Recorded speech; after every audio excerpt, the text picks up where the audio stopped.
Welcome, everyone. I'm Nate Bauer, the director of the University of Alaska Press, and with me is my friend Matthew Sturm. Matthew, would you like to introduce yourself briefly? Yeah, hi. I'm happy to be participating in the Arctic Open House. I'm Matthew Sturm. I'm a professor of geophysics. I've spent about the last 40 years studying snow. I've published quite a few books with Nate, and so we're friends as well. So glad to be here. Yeah, terrific. To me, the book, Field Guide to Snow, it takes an extremely familiar or even ubiquitous feature of our world and our lives as Alaskans and adds a lot of complexity and nuance and, if you'll pardon the pun, layers, stratification to the subject of snow.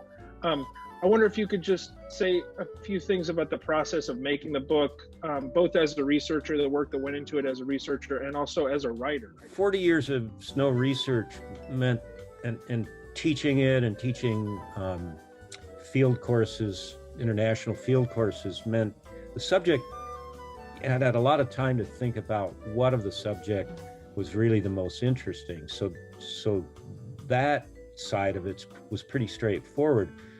The second, though, is, my students know I'm very relaxed. I'm not I love snow, and I talk snow whether I'd be talking it to my kids or to first graders or anybody. So the goal was to just make it sound like I was talking to people.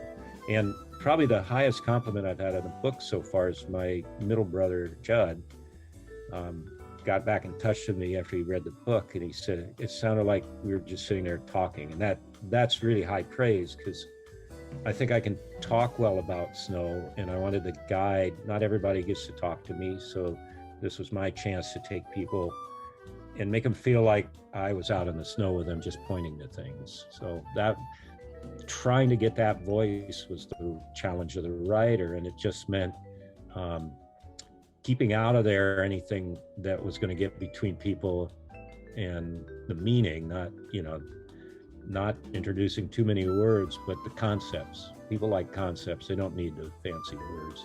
So that was kind of the challenge as a writer, because I'm used to writing